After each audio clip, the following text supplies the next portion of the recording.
먼저 전하는 소식까지 알려드리겠습니다. 우리가 11월부터 이제 성경대학이라는 이름이 좀 이상하지만 아무튼 이렇게 한 달에 한 번씩 우리가 성경 공부 형식으로 예배를 나누려고 하는데요. 주제를 이제 몇 가지 뽑았는데 제가 일방적으로 정하는 것보다 우리가 함께 이야기 나누면 정하면 좋겠다라는 생각이 들었어요. 그래서 근데 뭘로 공부하실까요? 라고 하면은 얘기 안 하실 것 같아서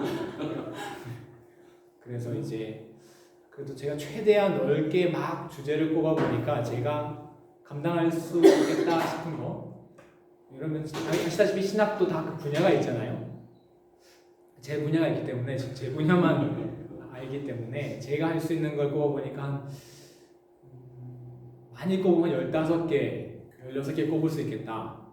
그래서 이제 제가 그거를 오늘 이제 카톡 왓츠방에 올려드릴게요. 그러면은 그걸 이제 보시고 우리 이제 다음 주에 우리가 투표를 하고, 아니면 또 거기 없는 내용 혹시 이제 설문조사 같은 거 받고 그런 식으로 해서 왓츠로 올릴 테니까 참고해 주시고 나누었으면 좋겠습니다. 믿음은 소유물이 아니다라는 제목으로 말씀 나누겠습니다. 로마서를 묵상하면서 10장이 눈에 많이 들어와서 10장은 거의 뭐 한 달 정도 내내 묵상을 한 것 같습니다. 여기서 저는 믿음이란 무엇인가에 대해서 다루면 좋겠다 해서 했는데, 이걸 어떻게 믿음이란 무엇인가를 나눌까? 방법이 그 믿음 자체를 다루는 설명을 해나가는 방법도 있지만, 그렇게 어려울 때는 우리가 다른 방법을 쓰죠. A는 B가 아니다 라는 이제 부정을 통해서 해당 원하는 그 목적을 설명을 하는 것입니다. 오늘은 이제 오늘과 다음 주 두 가지, 믿음은 이것이 아니다 라는 주제로 믿음에 대해서 알아보려고 합니다. 로마서는 복음이라는 큰 주제를 가지고 있어요.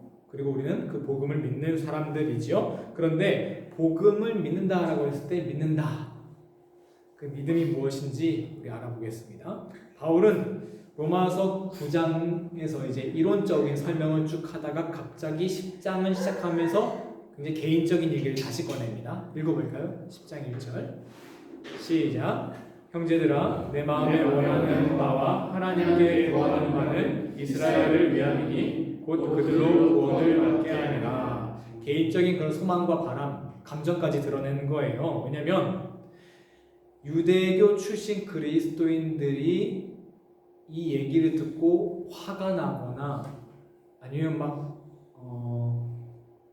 흥분할 수도 있었기 때문이에요. 왜냐? 그 앞에 9장의 내용이 그들로 하여금 오해를 불러일으킬 수 있었기 때문입니다.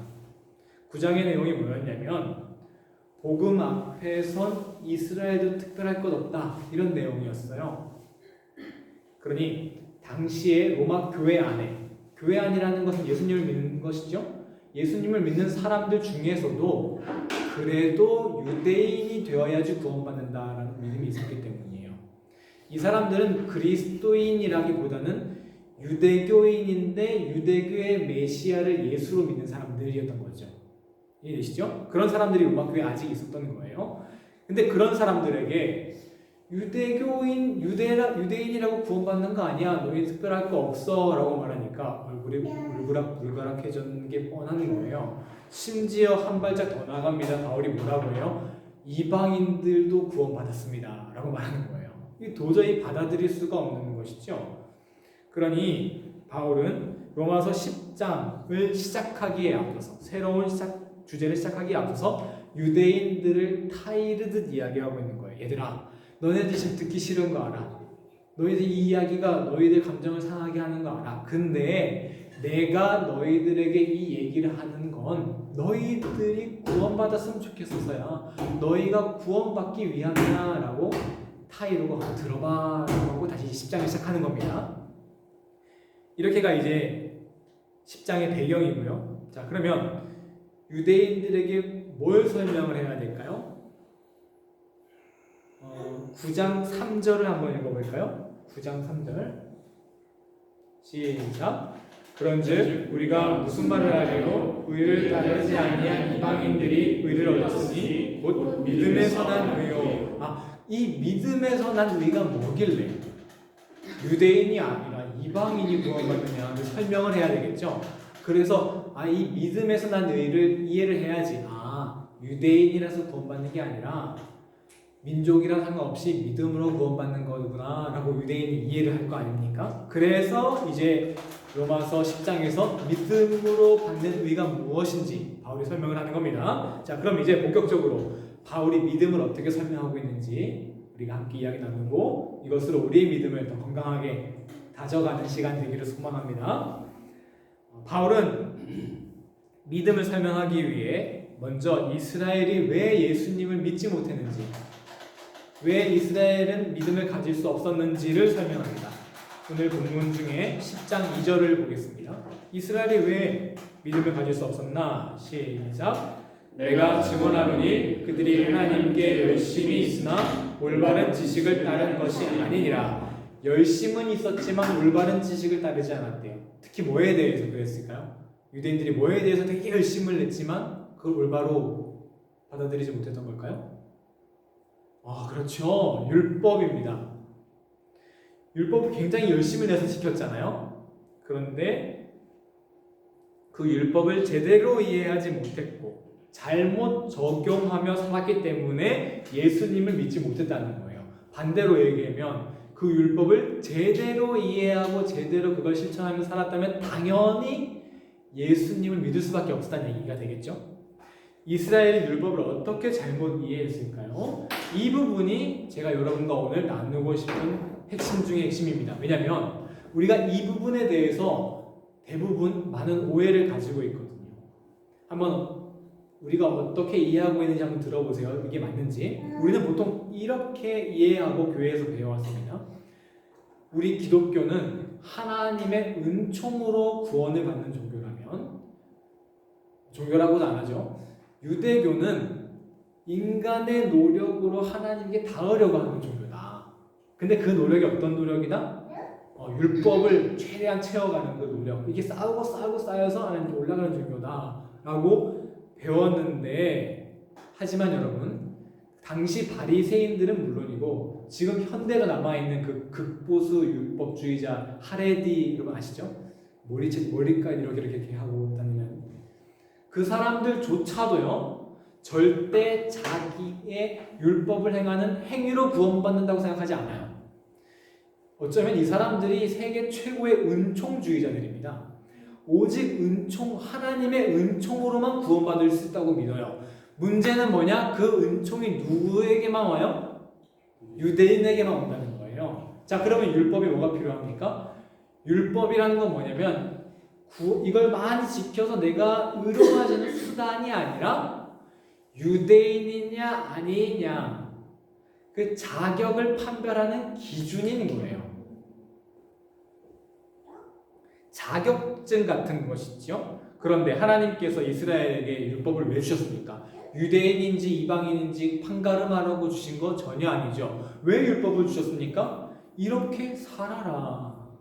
더 나아가서 이렇게 살아가는 것이 하나님 백성에 합당한 삶이고 그 방향이 바로 구원으로 향하는 길이다라는 건데, 이스라엘은 그 의미 다 빼버리고 율법을 지키는데, 웃긴 건요 여러분, 그 율법과 율법 사이에도 다 그런 모순되는 점이 있어요. 다 서로가 부정하는 부분이 있어요. 예를 들어서 부모님을 공경하라는 부분이 있는데, 늙은 부모님을 공경하라라는 율법이 있는데 너 헌금을 많이 해라 이런 부분도 있어요. 상충하잖아요. 그러면 각각 학파마다 해석을 해야 됩니다. 근데 보통 어떤 해석을 따르게 되냐? 정치적으로 힘이 센 학파의 해석을 따르는 거예요. 결국 이들이 율법을 철저하게 지켜서 숭고해 보이지만 결국 자기들 해석을 따르는 거예요. 이들은 왜 자기들 해석을 주장할까요? 결국 그 해석을 따를 때 자기네들한테 돈이 되고 자기 아들이 권력을 갖기 때문에 결국 다 그렇게 얽혀 있는 겁니다. 아무튼 이렇게 이 사람들은 율법 조항 하나하나를 철저하게 지켰지만 그건 하나님 뜻대로 살아가기 위한 게 아니었어요. 자기가 율법을 소유를 하는 거죠. 율법 우리일 거야. 나는 율법을 가져서 그러니까 의로운 사람이야. 율법을 가져야지 의로운 사람이야. 라고 말했죠. 그래서 예수님 당시 바리새인들은 자기는 의로운 사람이라고 자부하지 않았습니까? 하지만 그들이 말하는 의는 하나님의 의가 아니죠. 자기 자신들이 쌓아 올린 의입니다. 로마서 10장 3절 한번 볼까요? 읽어보겠습니다. 시작. 하나님의 의를 모르고 자기 의를 세우려고 힘써 하나님의 의에 복종하지 아니하였느니라. 여기서 우리는 우리의 믿음이 혹시 유대인들처럼 하나님의 의가 아니라 나의 의를 세우고 있는 건 아닌가 살펴보아야 합니다. 우리도 혹시 유대인들이 율법을 잘못 사용했잖아요. 어떻게? 율법을 유대인인 사람, 이방인인 사람을 판가름하는 기준으로 삼은 것처럼 하나님의 선물로 주신 그 믿음을 우리가 천국 갈 사람, 지옥 갈 사람을 판별하는 기준으로 우리가 알고 있지는 않나요? 오늘 본문 6절과 7절을 함께 읽어보겠습니다. 이게 로마서에서 가장 이해하기 어렵다는 본문 중에 하나인데 읽어보겠습니다. 시작. 믿음으로 말미암는 의는 이같이 말하되 내 마음에 누가 하늘에 올라가겠느냐 하지 말라 하니 올라가겠냐 함은 그리스도를 모셔내리는 것이요 혹은 누가 무적에게 내려가겠느냐 하지 말라 하니 내려가겠냐 함은 그리스도를 죽은 자 가운데서 모셔 올리려는 것이라. 무적행은 지옥이라고 이해하시면 편합니다. 뭐라고요? 믿음은 누가 천국에 가느냐라고 말하지 말아라. 누가 지옥에 가느냐라고 말하지 말아라. 믿음은 천국에 누가 가냐, 지옥에 누가 가냐를 따지는 자격증이 아닙니다. 믿음은 천국행 입장권처럼 이렇게 내가 소유해서 이걸 보여주고 천국에 가는 그 믿음은 내가 소유할 수 있는 게 아닙니다. 하나님께서 이스라엘에게 너 율법을 소유해 너만 가져라고 주신 게 아닌 것처럼 하나님께서 이스라엘에게 이렇게 살아라고 주셨던 것처럼 믿음도 우리에게 이렇게 살아가라 라고 주신 것이지요. 이스라엘은 율법을 잘못 사용했기 때문에 그 율법 안에 담긴 하나님의 그 의로우신 뜻들이 다 가려져 버렸죠. 그래서 하나님은 예수님을 이 땅에 보내셨습니다. 오늘 본문 10장 4절 함께 읽어보겠습니다. 10장 4절 시작. 그리스도는 모든 믿는 자에게 의를 이루기 위하여 율법의 마침이 되시니라. 율법의 마침이 됐다라는 건 율법을 폐합해버렸다, 끝내버렸다라는 뜻이라기보다는 율법을 완성했다. 율법이 요구하는 것 모든 것을 충족했다라는 거예요. 이걸 풀어서 말하면 율법에서 가려졌던 하나님의 뜻이 예수님을 통해 완전히 이루어졌다. 율법이 추구하고 율법이 보여줬던 그 하나님의 뜻을 예수님은 완벽하게 다 이루어내셨다라는 것이지요. 그러니 율법을 통해 아주 희미하게 보였던 하나님의 뜻이 이제는 예수님을 통해 완벽하게 보인 거예요.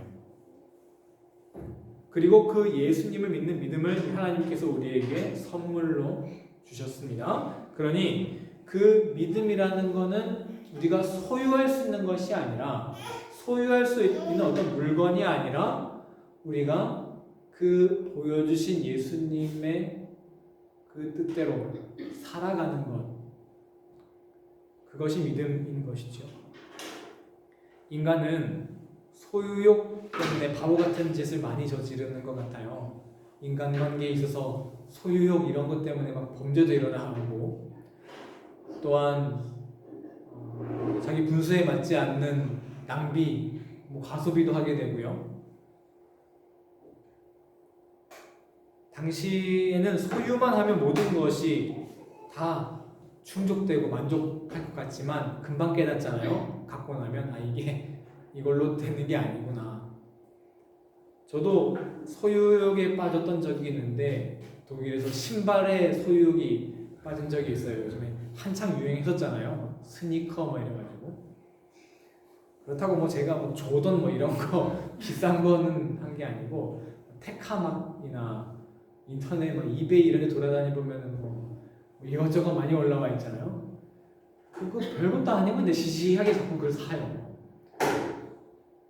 뭐 신발 많이 가질 수 있죠, 그렇죠? 그거 다 잘 활용하고 패션 리더들은 잘 활용하면 되는데 문제는 뭐냐면 그거 신지도 않을 거면 자꾸 그렇게 쌓아놓는다는 거예요. 새하얀 게 아주 막 눈이 부실 정도예요. 산지 1년 됐는데. 그래서 이제 어느 날 그래도 한번 꺼내보고 싶어서 창고에 박아놓은 이제 꺼내서 이렇게 봤어요. 근데 한 번도 안 신는 게 이미 여기저기 막 사가 있는 거예요. 그러면서 깨달음이 왔어요. 아니, 내가 이거 지금 사놓고 한 번도 안 신고 뭐 꺼내본 것도 1년에 몇 번인데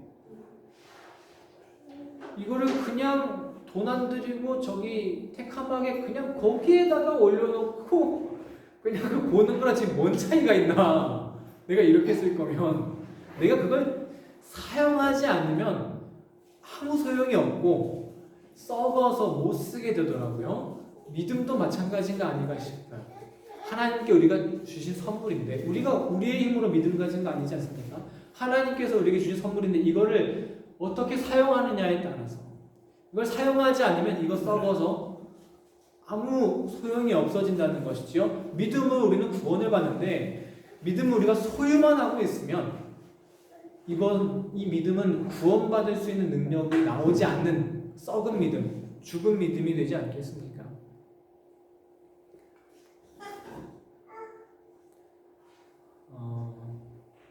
앞에서 제가 로마서 10장 6절과 7절의 말씀에서 믿음은 천국에 누가 가냐, 지옥에 누가 가냐 이런 말 하는 게 아니다 이런 식으로 해석을 했는데 사실 이 해석은 틀린 해석입니다. 이 6절과 7절은 바울이 신명기 30장 12절과 13절을 인용한 건데요. 이걸 이해하기 위해서 신명기 30장 11절을 한번 읽어보겠습니다. 신명기는 필스테죠. 제가 잘못 적었네요. 읽어보겠습니다. 시작. 내가 오늘 내게 명령한 이 명령은 내게 어려운 것도 아니요 먼 것도 아니니라. 그리고 12절에서 이렇게 말해요. 먼 것이 아니니까 하늘에 굳이 갈 필요 없어. 13절에 반복을 합니다. 먼 것이 아니니까 바다 끝에도 갈 필요 없어 라고 하는 거예요. 그러니까 바울이 이 본문을 인용한 이유는 말씀은 먼 것이 아니라 가까운 것이다 라고 하면서 뭐라고 해요? 하늘에 갈 필요 없어. 하늘로 굳이 가겠다는 건 그리스도를 끌어내리려는 거야. 지옥으로 갈 필요도 없어. 지옥으로 가겠다는 거는 그리스도를 끌어올리려는 거야. 이건 무슨 말이냐면 그 말씀이 곧 예수님이라는 거예요. 예수님이 우리 안에 있다는 거예요. 그만큼 가깝다는 뜻이죠. 그 얘기를 하는 건데 저는 여기서 바울이 숨은 의도를 가지고 이 말씀을 변형했다라는 사실에 주목을 했어요. 자, 하늘은 똑같아요. 근데 12절에 보면 신명기 3장 12절에 보면 바다 끝에 갈 필요 없다 그랬거든요.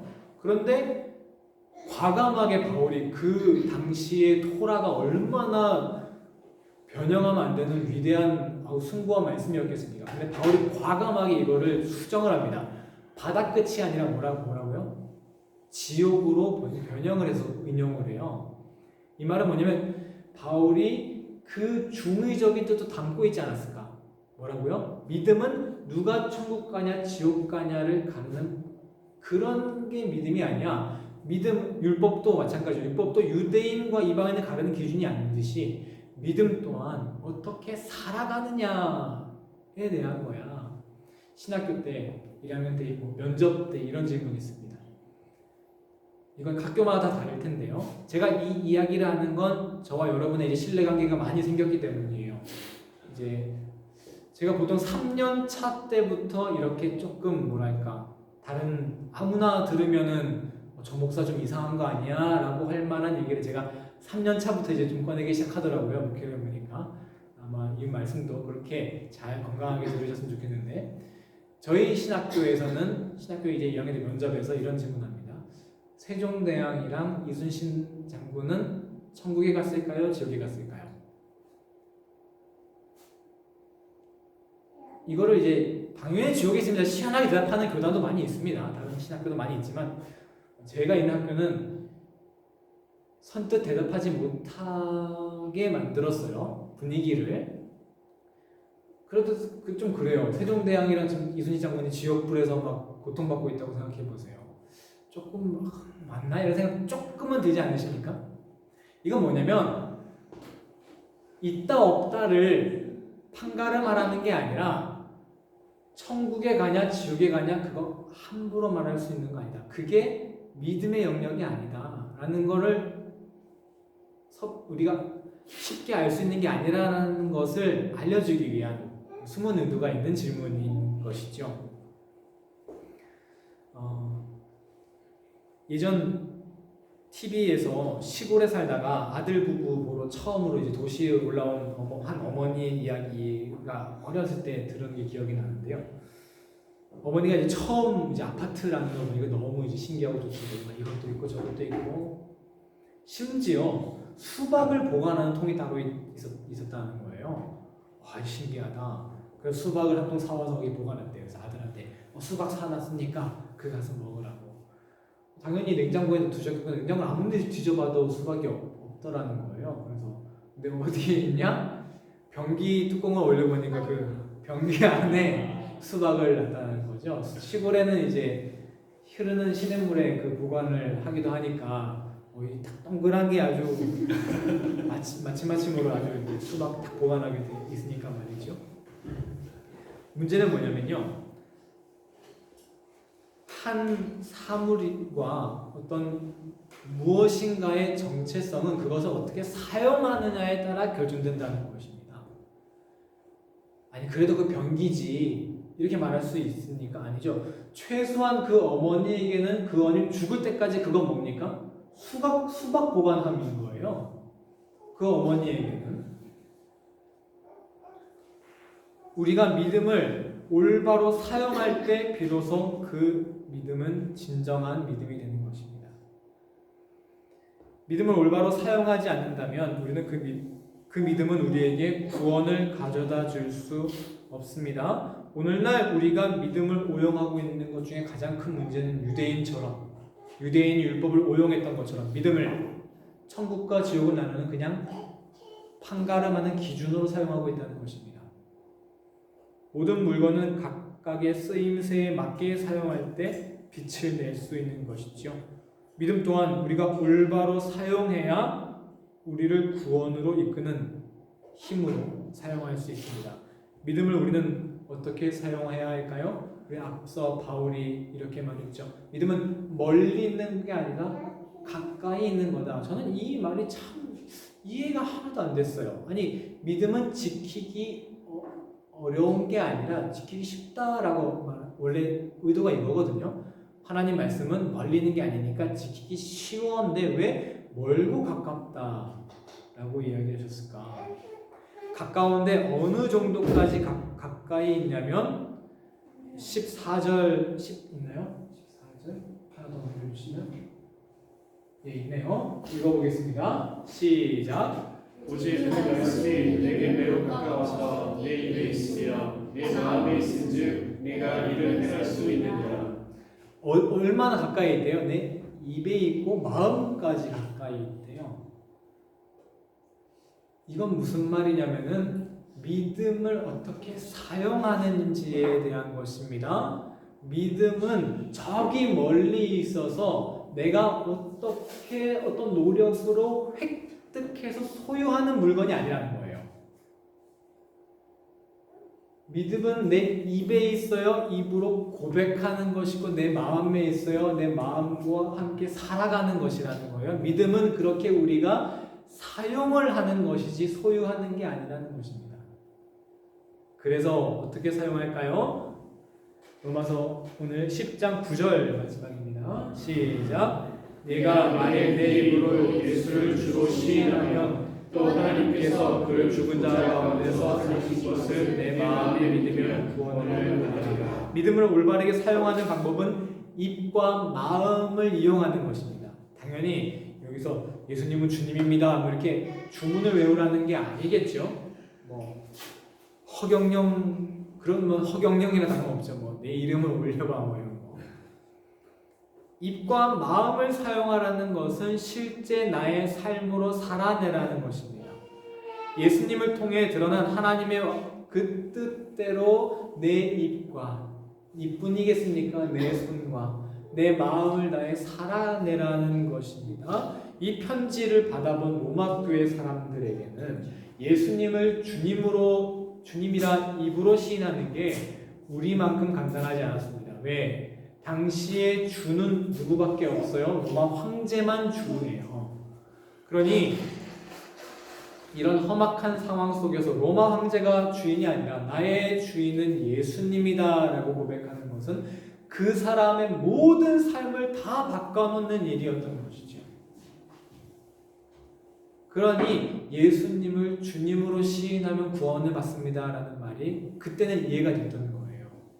근데 우리는 지금 너무 쉽잖아요. 예수님 주인입니다. 그냥 고백하면 다가 아니라는 것이죠. 예수님을 진짜 내 주인으로 모시는 삶, 예수님을 통해 드러난 그 하나님의 뜻을 내 입과 내 마음으로 살아내면서 내 입과 마음으로 사용할 때 비로소 그 믿음은 올바른 믿음, 나를 구원하는 믿음이 될 줄 믿습니다. 믿음을 천국과 나 이거 있으니까 구원받아 라고 하는 소유물, 천국의 티켓이 아니라 살아내는 귀중한 구원의 도구로 삼으시기를 예수님의 이름으로 간절히 축원합니다. 기도하겠습니다. 하나님, 우리가 그동안 믿음이라는 것, 내가 가지고 있다라는 것에 머물러 있지 않았는가 돌아봅니다. 이것을 그저 천국 지옥행 나누는 티켓 정도가 아니라 내 마음과 내 입을 들여 살아내는 귀중한 하나님의 선물로 여기는 우리 되게 하여 주옵소서. 그래서 믿음을 갖고 살아가는 사람이 아니라 믿음을 살아내는 사람 되게 해 주옵소서. 감사드리며 예수님의 이름으로 기도드렸습니다. 아멘.